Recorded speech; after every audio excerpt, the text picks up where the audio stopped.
Morning, morning, everybody. Michelle is here in the building on this Saturday, 12/23/2023, in the place to be, baby. Anyway, I got up this morning and went to the park. We have a park down the street, and every time I would do my walking, I said, you know what, I'm gonna stop by there because it looked peaceful and not a lot of disturbance going on. And I'll explain what that means in a minute.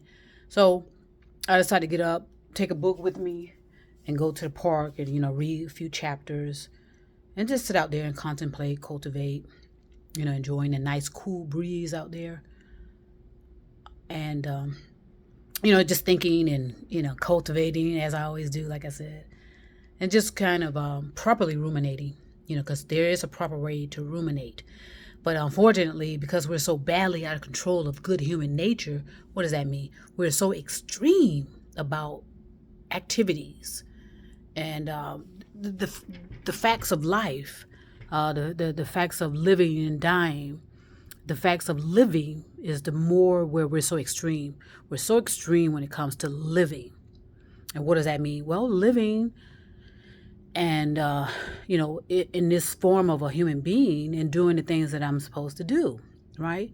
A lot of us are so confused in our consciousness, which is intentional, by the way.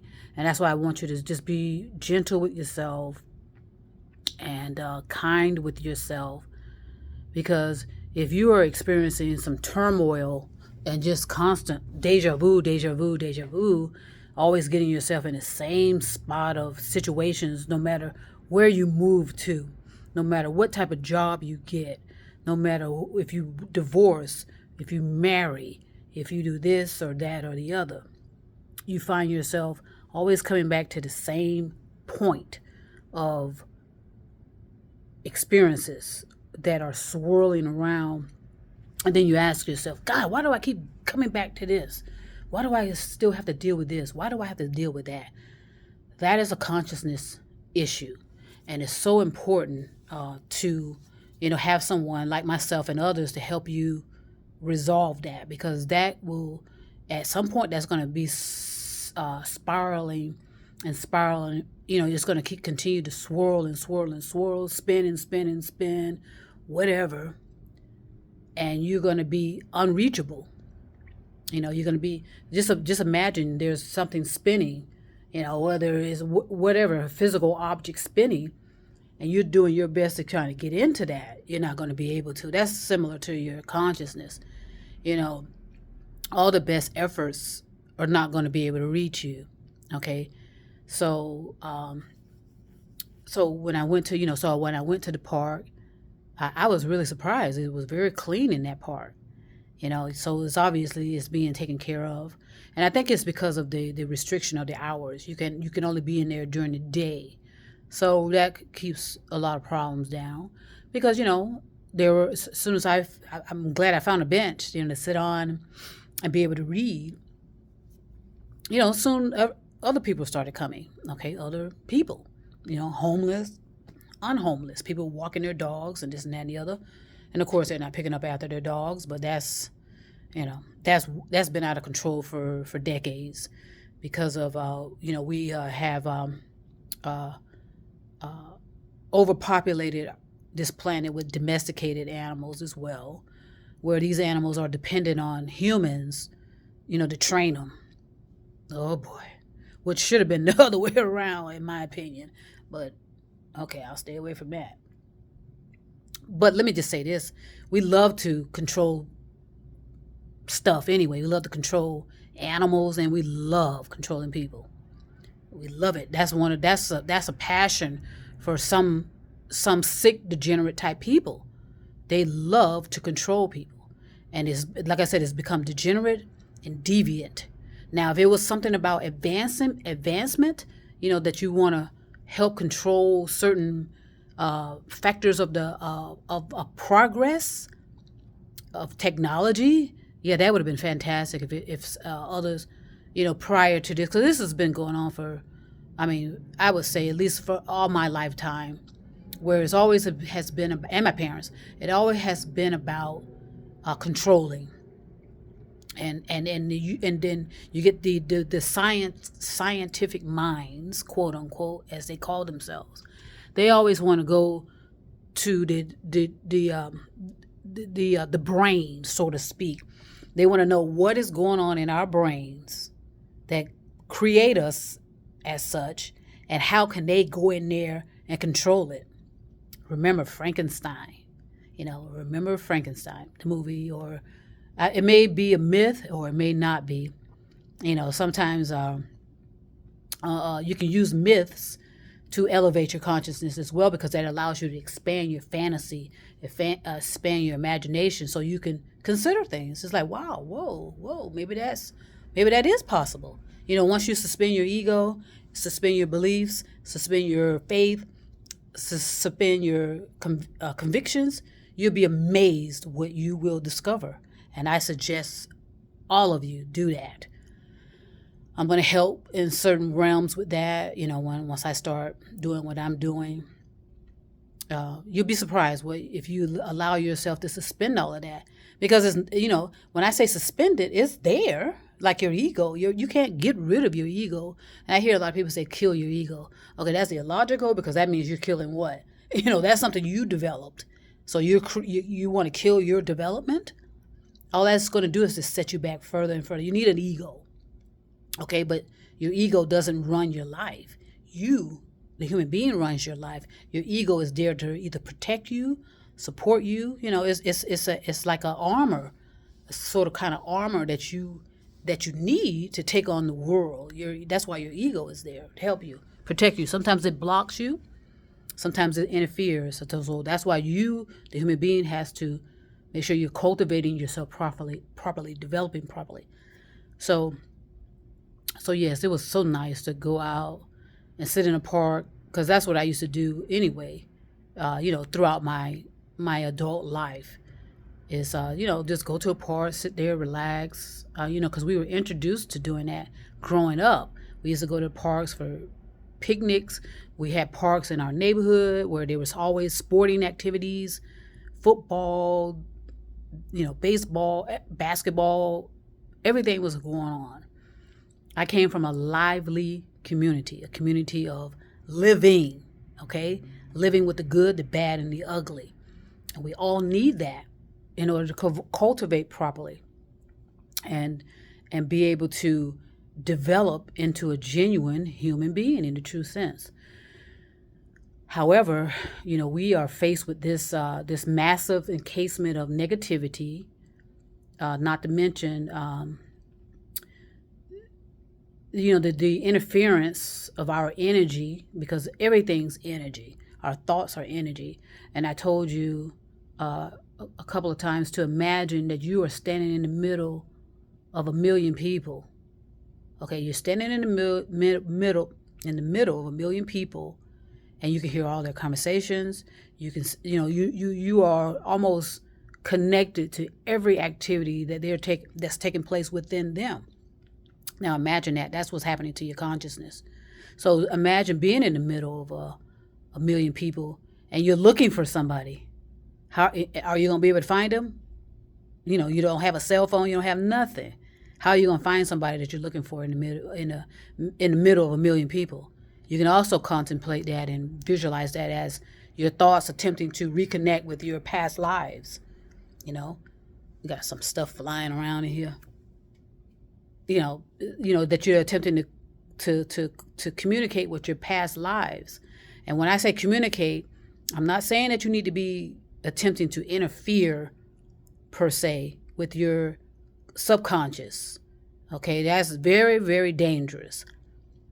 And as a matter of fact, a gentleman who wrote a book on subconscious back in the day, I would say 80s or 90s, he allegedly committed suicide. Okay, so don't mess around with the subconscious mind. Okay, I told you cannot fool your consciousness. All you're doing is creating massive confusion in your consciousness on top of everything else.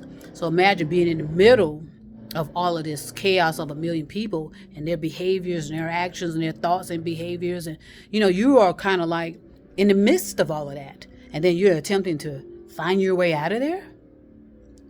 Okay, that's difficult, but it's possible to get out of it and be on your path to where you are supposed to be headed, on a journey, if you want to call it. But I told you, don't stay in the journey too long. You got to get to a destination. And once you get to a destination, which I have, literally, figuratively, metaphorically right now, I'm cultivating, contemplating, properly meditating, properly ruminating on another journey to another destination. So it doesn't stop. You continue to develop and develop and develop all day long, forever and ever and ever. However, the way that you make this continue is through our material bodies, our material personalities, which means that we have a spirit form. As I told you, it's like a battery of energy, or battery, and then with a battery that has negative and positive there, and it charges, and the charge comes forth from procreation. Okay, and so when you are reborn, which is just a term that I use to make it simple. When you're reborn, you create another personality, and you keep it going. You passing that baton to another personality in your lineage. Okay, and you also do that, in your ancestry, via your descendants. So even though I do not have children on my own, I still have future descendants because of my ancestry. And so I do this for them, not only for myself, for my lineage, the continuation of my material beingness. I do it for my ancestral line for the future. So it's so important, like I said, to just manage your thoughts. And I'm telling you, those of you in your 30s, if you don't get a hold of your thoughts, meaning via being grounded in reality, and get out of your fantasies, get out of that what do you call it? Get out of these fantasies of,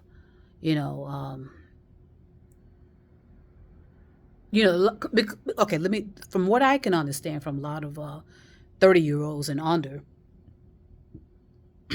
because I think once you hit 40, okay, whatever you're dealing with or have not dealt with in your 30s or below that, in your 40s and above, it's going to be next to impossible to resolve things, and because you're going to be spiraling and confused and dealing with other complexities of life that is coming forth to us. The world keeps turning, as they say. Nothing stops. We can't stop anything. All we can do is constrict it. Okay, and that means what? Nothing can go out, and the most important thing is nothing can come in. We restrict it, and so at some point it's going to atrophy, and guess what happens? Okay, it dies. How about that? In a literal sense, it dies. It goes nowhere. It decays, and at some point it disappears, especially in a material fashion. Everything material at some point disappears. Okay, everything, including our bodies. Okay, but our spirit form, which is attached within our brains, does not. It goes nowhere except evolves higher, on a higher vibration, on a higher energy level, whatever you want to call it. So, again, with the 30-year-olds, if you're in your 30s, you really need to get on a focused concentration of your reality and come out of that fantasy and imagination. And because, all right, you can stay in your fantasies and imagination as long as you know that you are grounded in your reality. It's not real per se, but you're cultivating it to eventually have a future event based on what you're thinking about. And so when you bring in fantasies and imagination and creativity, that helps to bring more certainty to your life instead of uncertainty. Okay, a lot of people are going to be spinning on uncertainty. Okay, where, what do they say? They're not going to have a pot to piss in. Okay, and literally, figuratively, metaphorically. Okay, I told you about people shitting on the sidewalks, and this and that and the other. I noticed it's a lot more cleaner over here, which I like that. It could be in preparation of whatever. Who knows? It looks better. Just put it that way. But you're really going to need to be focused and concentrated on your reality, and do more to steer it properly instead of allowing it to go on autopilot. And allowing it just to be. A lot of people think free thinking means that you just that you don't have any involvement in it. And that's illogical. You have free will, but you do have responsibilities and accountabilities to be responsible for your behavior and your actions. You cannot get away from that. So when I went to the park this morning, I felt that expansion of a sort of freedom, an internal freedom, and thankfulness that I was able to tap into that, and know that yes, my life in this physical is going to have its ups and downs, its good and bad,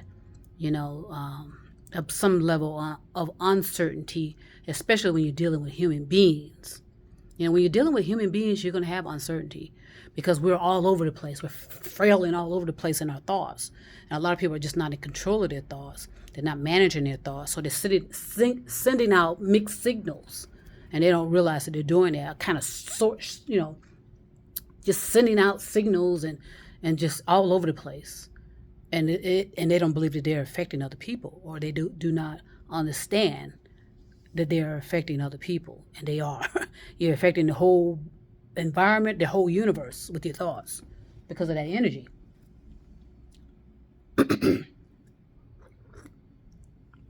Yum, yum.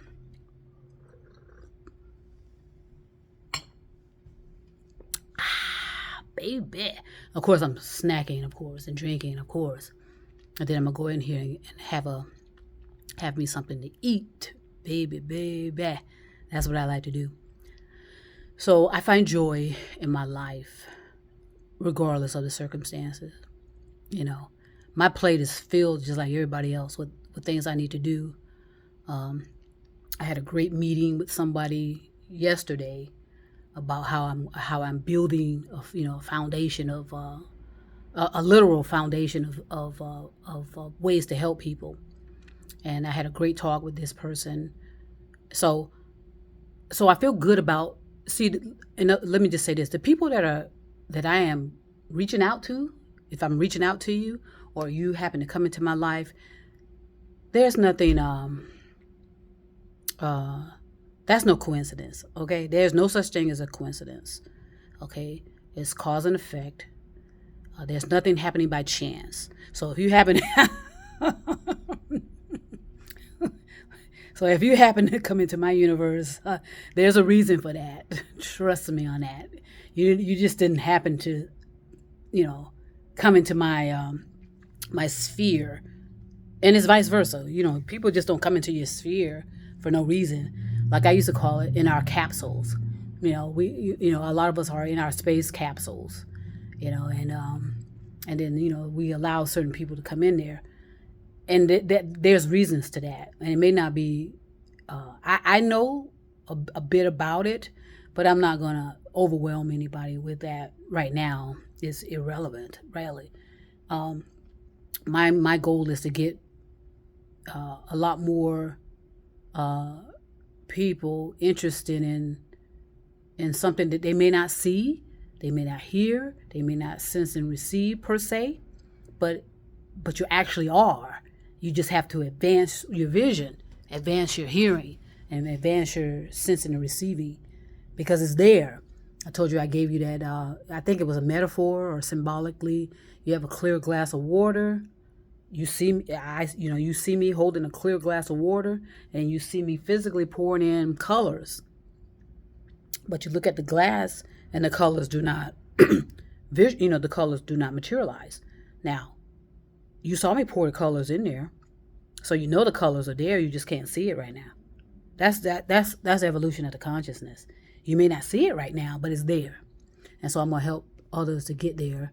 And like I said, you're going to think it's magical.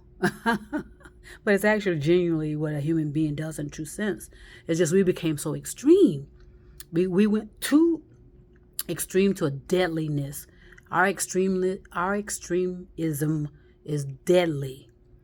Because we are seeking perfection. And that's illogical. We were not created to be perfection. We were created to evolve into higher beings and into higher levels of our consciousness, our energy, our consciousness, not in our physical. So that's why you see people be so extreme with diets, so extreme with health, so extreme with knowledge, so extreme with this or that and the other. And that is what's killing us literally. And it's killing us more so via our consciousness and our brain, where things are atrophying. We're not properly nurturing the energy of our being, and we're constricting it, causing it to atrophy. Like I said, let me point this out again, literally, like war. Okay, just say planet Earth is an entity, which it is, a living entity that does not need human beings to exist, by the way, and there's something going on the West. Okay, whatever's going on the West is still going to affect the whole planet. Wherever it is. War does that. The act of war, literally, figuratively, metaphorically, causes atrophy in our brains, causes brain cell damage, which eventually leads into brain damaged, cells dying, and guess what? The body dies at some point. So what it's going to look like is that we look like adults, but in our minds and in our brains, we're dead there. So we're going to be acting and carrying on and behaving and acting as if we are, say, for example, I'm a 20-year-old. I'm going to be behaving and acting as if I'm 80. Okay, so, and that's literally, figuratively, metaphorically. It's an energy. So keep that in mind. So I think that's it for now. I'm getting really hungry. I have a lot more to talk about, so that's why I'm so excited. I'm really excited. I have a lot of material. And let me also say this as well. Stay away from some of these so-called, well, I'll come back to that at a later date. But as you're develop into an authentic, genuine human being, do not come across as a robot giving AI clear path to you to recreate fakes of you. In other words, you can say, okay, you can mispronounce words. Okay, you can stutter. Okay, that's what a genuine human being is. Okay, we're not robots. Okay, but don't give AI such a clear path to you, to where they can recreate you and clone you, and nobody will know the difference between whether it's you or not, whether it's your family member, your lover, your friends, regardless. Okay, create a genuine, authentic you on these social media platforms.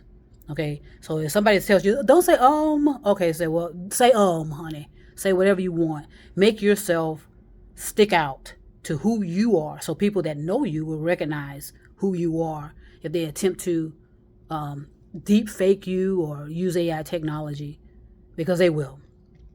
It's going to get dangerous and most importantly, deadly when people realize they're dealing with, they're not really dealing with human beings, they're dealing with technology. And that's going to piss them off, because they're going to be taken advantage of. They're going to be looking like fools, especially in the part of the interpersonal relationship size.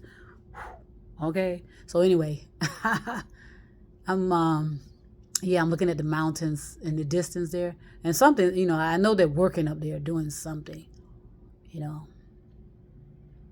you know, and I'm not going to even bother taking a picture of it, for privacy, these people's privacy over here.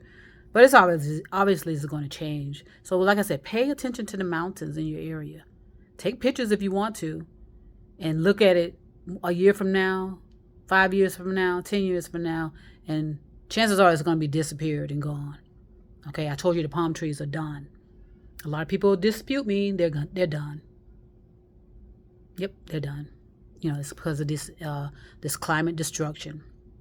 Okay, so until we see it, and a lot of people still don't see it because a lot of things are staring us right in the face, and a lot of people don't see it, and that's why I say it's so illogical for these idiot behaving people to be coming forth and saying, okay, if I can't see it, it's not there. That's delusional. Okay, and it's already too late. But, if you don't want to open your eyes to see, open your ears to hear, sense and receive it, that's on you. Okay? So I'm going to go ahead and send peace and love right now. But trust me, I'll be back.